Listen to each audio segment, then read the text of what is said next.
महादेव को अगर एक शमी का पत्ता दशमी के दिन समर्पित कर दिया जाता है तो जिंदगी में कभी बेभव और धन की कमी नहीं आती। उसी तरह होती विजयदशमी पे हमारे यहाँ शमी के पत्र की बड़ी पूजन का महत्व है। 5 दशमी 5 शमी पूजन कर ली जाती है तो जो भी आपका द्रोही होता है वो आपसे दूर हो जाता है या आपसे स्नेह कर कर आपके करीब आ जाता है। 5 कोई सी भी दशमी पर शमी के वृक्ष के नीचे जाइए, घी का दीपक लगाइए, शुद्ध जल तांबे के पात्र में लेकर जाकर अर्पित करिए। पहले दीप जलाना, उसके बाद शमी के पौधे में जल डालना और पौधे उस वृक्ष के नीचे बैठकर जल चढ़ाकर वहीं पर एक चावल का दाना समर्पित कर कर बाबा से प्रार्थना करना कि बाबा मुझे बहुत कष्ट है, ये मेरा एक तकलीफ मुझे दे रहा है, बस आप मेरी तकलीफ को दूर करना। शिव की ऐसी कृपा होगी। कोई सी भी 5 दशमी आप चुन लीजिए, परंतु वो दशमी अमावस्या के पहले वाली नहीं होना चाहिए, वो पूर्णिमा के पहले वाली दशमी। ऐसी गाय का घृत थोड़ा सा हाथ में लगाकर, भले 1 चम्मच ना हो, 1 कटोरी ना हो, आधी चम्मच भी ना हो तो 2 आधी चम्मच ना हो तो 2 बूंद ना हो तो 1। अगर मेरा भोलेनाथ तुम्हारी नहीं सुन रहा है तो 1 लोटा जल, 1 दुर्वा और 1 बेलपत्र, ये 3 चीजें लेकर जल जब चढ़ाओ तो पहले गणेश जी का स्थान, फिर कटी भाग, फिर शिवलिंग। समझ में आ गया? गणेश जी का स्थान, कटी भाग जलाधारी, फिर शिवलिंग। दुर्वा गणेश जी के स्थान पर समर्पित कर दो और बेलपत्री अशोक सुंदरी वाली जगह पर समर्पित कर दो। ये 3 चीजें अगर आप 2 हफ्ते में, 1 महीने में अगर एक बार भी अगर करते हो तो देवादिदेव महादेव आपकी मन की कामना पूर्ण जरूर करते हैं। निश्चित मास दशमी तिथि को जो दीप दान करता है उसके घर में कभी संपदा की कमी नहीं आती है। शमी के पत्ते को चाहे 21 हो, 11 हो, 51 हो, दशमी तिथि को उसको शहद में डुबोकर शंकर भगवान के शिवलिंग पर उसको श्रृंगार करो। केवल चढ़ाना नहीं है, जब शहद में डूब जाएगा तो वो चिपक जाएगा। शिव का श्रृंगार करो। क्या होगा इससे? तो लिंग पुराण कहती है, नर्मदा पुराण कहती है, शंकर का जब हम शमी के पत्ते को शहद में डुबोकर श्रृंगार करते हैं, शंकर कहते हैं इसने मेरा श्रृंगार करा है तो क्यों ना मैं भी इसका धन का श्रृंगार कर इसको कर्ज से मुक्त कर दूं, तब कर्ज चुका। मात्र दशमी की तिथि के लिए, केवल दशमी, चिड़चिड़ करता है, क्रोध करता है, गुस्सा करता है, तो महाराज शंकर भगवान का श्रंभेश्वर महादेव का नाम लेकर 31 बेलपत्र, जिस व्यक्ति को क्रोध आता है उस व्यक्ति का स्मरण कर कर आखा चावल मतलब सेगे चावल के साथ 1-1 बेलपत्र, 31 बेलपत्र कर कर शिव जी के शिवलिंग पर समर्पित करी जाती है। मात्र दशमी की तिथि के लिए, केवल दशमी, चाहे उजाला की हो चाहे अंधेरे की। कौन से महादेव का नाम लेना है? श्रंभेश्वर महादेव, शिव जी का एक। दशमी तिथि को बेलपत्र, 1 लोटा पानी, 1 जल का पात्र और उस 7 बेलपत्र में भी मध्य की बेलपत्र में बीच वाली पत्ती पर केसर का भाग घिस कर चंदन बनाकर उससे ओम लिखकर और दोनों जो पत्तियां हैं उस पर गणेश जी, रिद्धि सिद्धि और माता पार्वती जी का, कार्तिकेय जी का स्मरण कर कर उस पत्ती पर केसर चंदन की बिंदी लगाकर बाबा देवादिदेव महादेव को अशोक सुंदरी की जगह पर समर्पित करी और उसी में से 1 बेलपत्र वापिस बाबा से लेकर आइए कि मेरा ये कार्य है बाबा और आपको करना है। लाखों के दुखड़े जो तू हर गया डमरू वाले, फिर मेरे दुखड़ों को देख कर क्यों डर गया डमरू वाले। बाबा तेरे भरोसे पर यह कार्य। शिव से निवेदन कर कर 1 बेलपत्र बाबा की वापिस लेकर आए, उसको संजो कर रखे। 1 लोटा जल, 1 जल का पात्र लीजिए, उस जल के पात्र को लेकर उसमें थोड़ा सा लाल चंदन डालकर बेलपत्री के वृक्ष के नीचे और देवादिदेव महादेव को चढ़ाना प्रारंभ कर दीजिए। शिव को चढ़ाना थोड़ा सा जल, उसके बाद में 1 लोटा जल स्वच्छ फिर शिव जी को चढ़ाओ। प्रयास करो बेलपत्री मिले, बेलपत्री पर लाल चंदन 3 पत्तियों पर लगाकर लाल चंदन बेलपत्री के वृक्ष के नीचे समर्पित कर कर उसी बेलपत्री के वृक्ष के नीचे का बेलपत्र वापिस लेकर श्री शिवाय नमस्तुभ्यम बोलकर आपकी कामना कहकर भगवान शिव पर अघोरेश्वर महादेव का नाम लेकर आप चढ़ाना प्रारंभ करिए। बाबा आपका कार्य 3 महीने के अंदर पूर्ण कर देगा, सफलता दे। शिव जी का एक नाम है अघोर। 10वीं तिथि को जो तुलसी की डंडी को घी में भिगोकर अपनी कामना कर कर भगवान के सामने दिए में रखकर जला देता है, दिए की तरह उससे आरती उतार देता है, कहते हैं उसका जन्म दूसरी बार पृथ्वी पर नहीं होता, वो भगवान के गोलोक धाम में जिंदगी भर के लिए विराजमान हो जाता है। जिंदगी भर के को हम जो जल चढ़ाते हैं उसका एक तरीका भी हमारी जिंदगी में अगर हमने उसको स्मरण में रख लिया तो हमारी कार्य की सिद्धता को सिद्ध कर दे। सीधे जल चढ़ाना, दक्षिण में बैठकर उत्तर की ओर मुख कर कर जल चढ़ाना, अशोक सुंदरी से लेकर शिवलिंग तक जल चढ़ाना, 5 स्थान पर गणेश, कार्तिकेय, अशोक सुंदरी, जलाधारी, शिवलिंग पर जल चढ़ाना 5 स्थान, और 5वां जल समर्पित करना। 5वां शिव जी को 5 नंबर का जो जल आता है, जो जलाधारी है, ऊपर जिसमें पानी भरा रहता है और नीचे एक एक बूंद टपकता रहता है, जलाधारी में जल समर्पित कर कर उसी जल को बचाकर अशोक सुंदरी वाली जगह पर थोड़ा सा चढ़ाकर उसी में से जल शिवलिंग पर जब हम समर्पित करते हैं तो हम जिस कार्य के लिए जा रहे हैं वो कार्य सफल होता ही है। 2 माता ऐसी है, 2 जगत जननी ऐसी है कि दुनिया का कोई भी व्यक्ति कितना भी टोना कर दे, चाहे दुनिया का कोई भी व्यक्ति कितनी भी विद्या कर दे, चाहे दुनिया का कोई भी तांत्रिक कोई विद्या करने वाला तुम्हारे ऊपर कितनी भी विद्या कर दे, 2 देवी ऐसी है जो उस टोना को, उस विद्या को पलट देती है।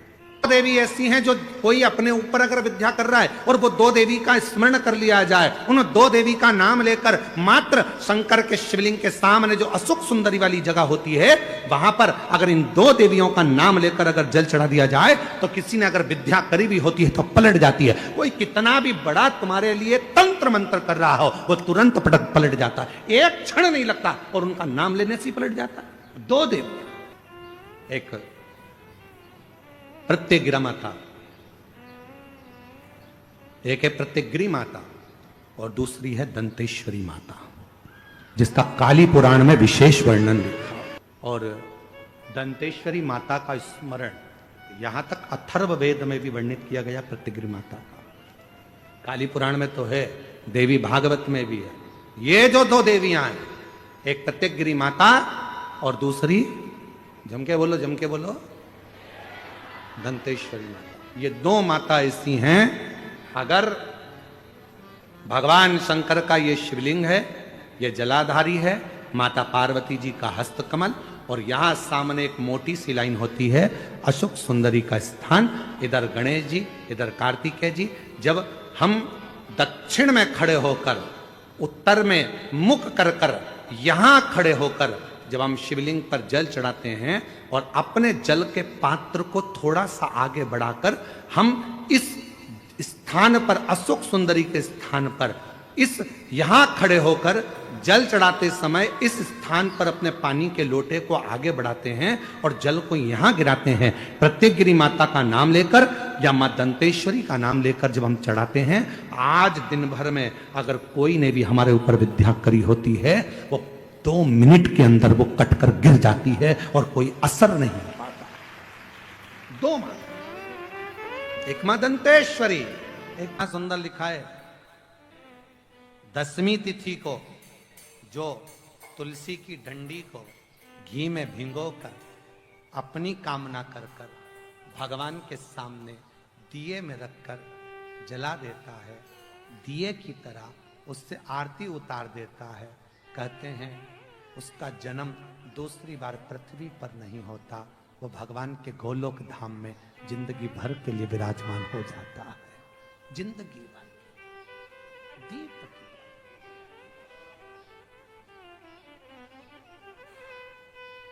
विष्णु पुराण किस किसने सुनी है? हाथ उठा।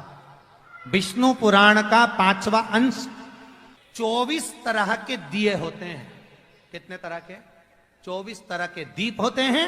उस दीप में सर्वाधिक श्रेष्ठ दीप होता है तुलसी दल का, तुलसी की डंडी से जो प्रकट किया है। बत्तियों का भी क्रम है, एक लंबी बत्ती होती है, एक गोल बत्ती होती है। होती कि नहीं होती? लंबी और गोल।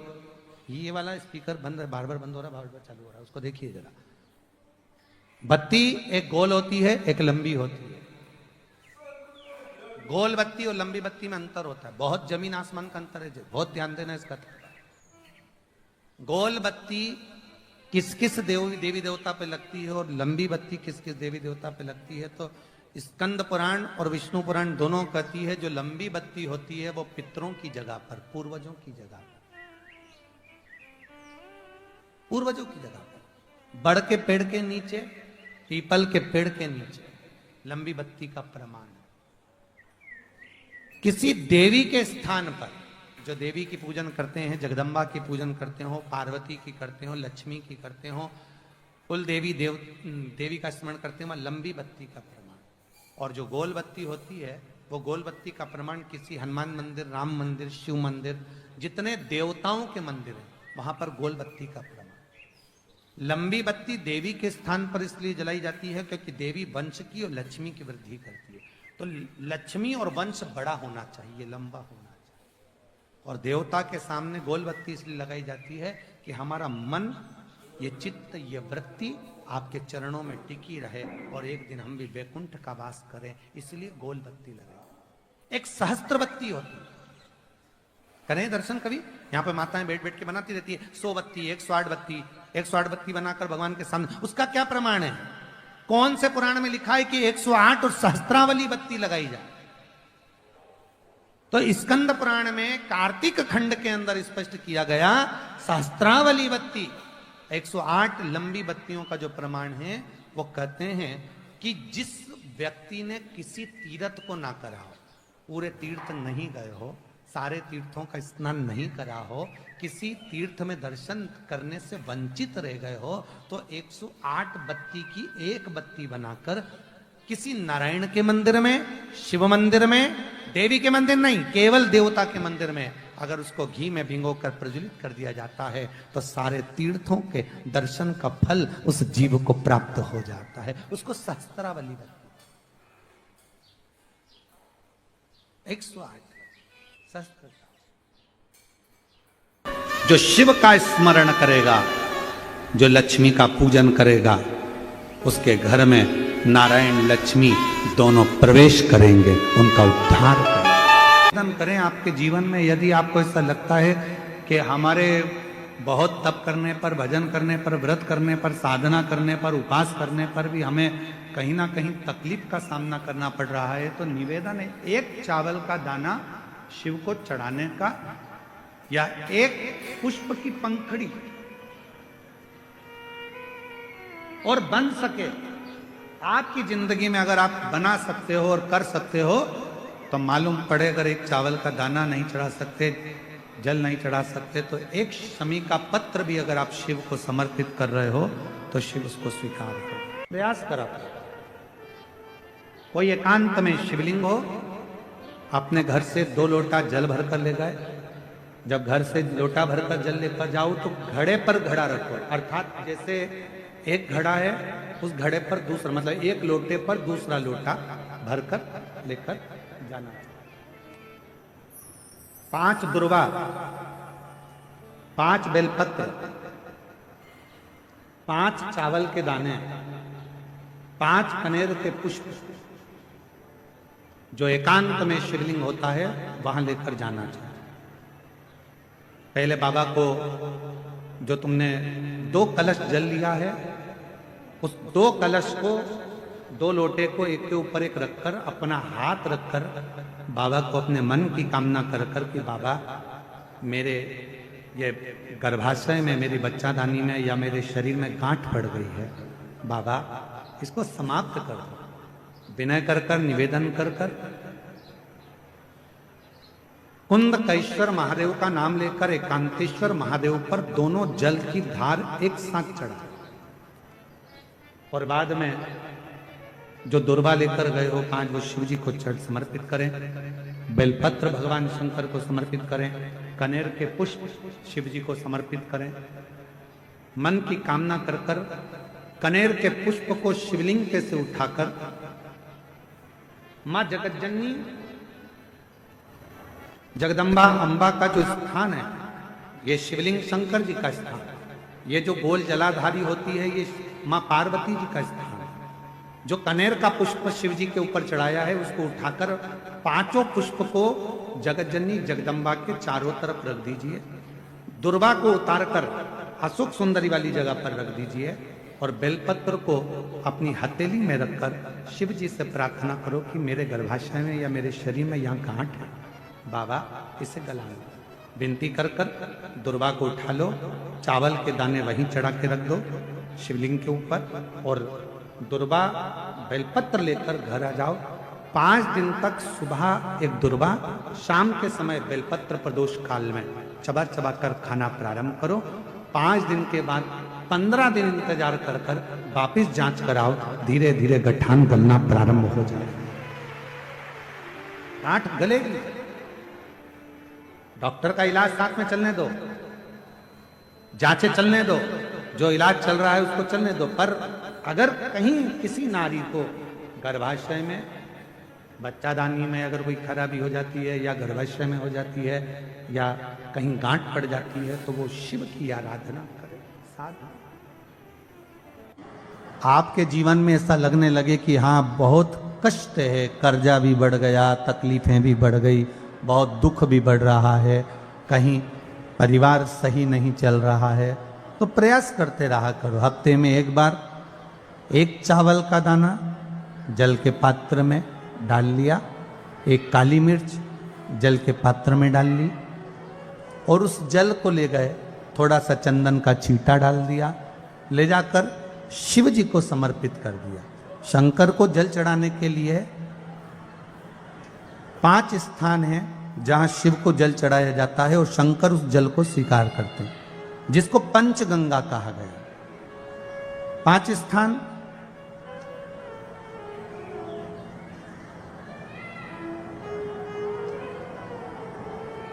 अच्छे से समझ लीजिएगा, जब भी शिव मंदिर में जाएं तो ये 5 स्थान शिव को जल चढ़ाने के लिए ये रखा है। शिवलिंग,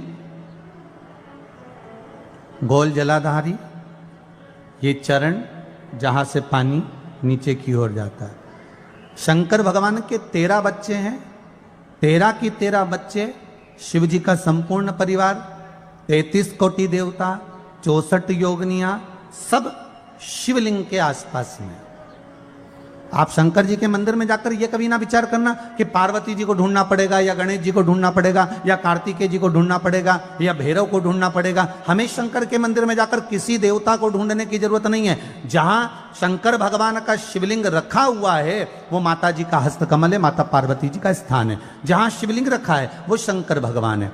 जहां जलाधारी है उस जलाधारी के पास में जहां पानी बहता है बीच में अशोक सुंदरी का स्थान है। जहां से पानी बह रहा है उसका राइट भाग वहां गणेश जी का स्थान है, लेफ्ट भाग कार्तिकेय जी का स्थान है। शंकर भगवान के ऊपर जो जल गिर रहा है वो शंकर भगवान की 5 लड़कियां जया, विषहरा, शामली बारी, दौतली, देव, ये शंकर जी की 5 बेटियां ऊपर हैं। जहां से पानी बहकर उस निकासी से, जहां नाली बनी रहती है, पानी जहां से निकलकर बाहर मंदिर के जा रहा है वो 33 कोटि देवताओं का स्थान है। इसलिए सारे मंदिरों की परिक्रमा हो सकती है पर शंकर जी के मंदिर की परिक्रमा नहीं करते, क्योंकि वो जल जो जा रहा है वो 33 कोटि देवताओं का स्थान है, उसको हम लांघ नहीं सकते।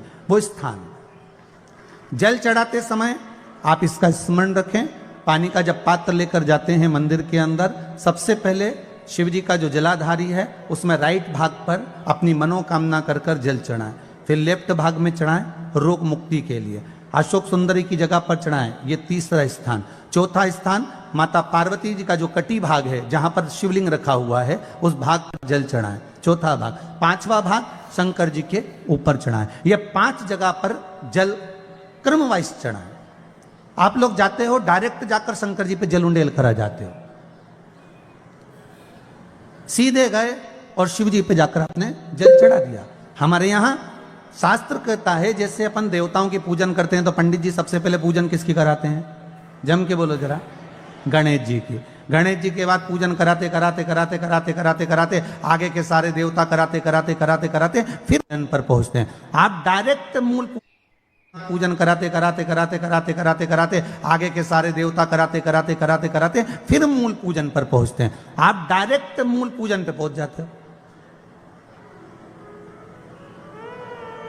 और सरल भाषा में समझ लो, जितनी सरल भाषा में समझोगे ना उतना अपने जीवन में उतर जाएगा। इस छत के ऊपर आपको चढ़ना है, निशानी रखी है,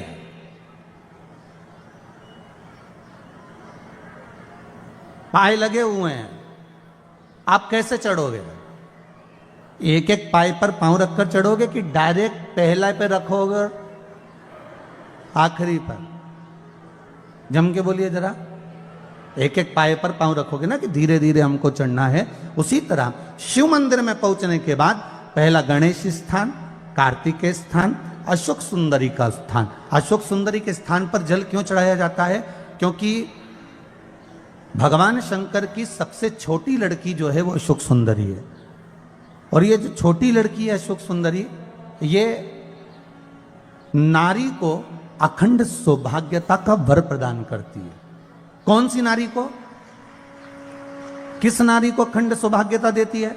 तो महाराज शास्त्र कहता है जिस नारी के भाग्य में लिखा होता है कि इसको वैधव्य होना है, इसके पति को समाप्त होना है, अगर वो नारी अशोक सुंदरी वाली जगह पर जल चढ़ा देती है तो पति पर अगर काल भी मंडरा रहा होता है तो मां अशोक सुंदरी महाकाल से कहकर काल को टाल देती है। वो अशोक सुंदरी का स्थान, वो माता अशोक सुंदरी का स्थान।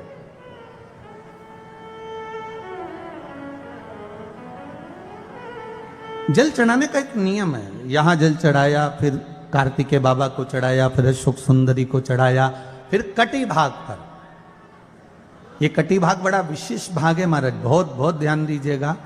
जिस पति और पत्नी में विवाद होकर अदालत तक बात पहुंच गई हो और तलाक तक की नौबत आ रही हो, महाराज उनको जोड़ने के लिए ये कटी भाग मूल होता है। कौन सा कटी भाग? जहां पर शिवलिंग रखा है, जहां शिवलिंग रखा है ये कटी भाग मूल होता है। कहते हैं 5 सोमवार लिंग पुराण वर्णन कर रही है, 5 सोमवार कटी भाग पर जहां शिवलिंग रखा हुआ है 3 उंगली में मक्खन लेकर कटी भाग पर मात्र फेर देने पर और उस पर 7 जगह चंदन लगा देने पर पति और पत्नी का संबंध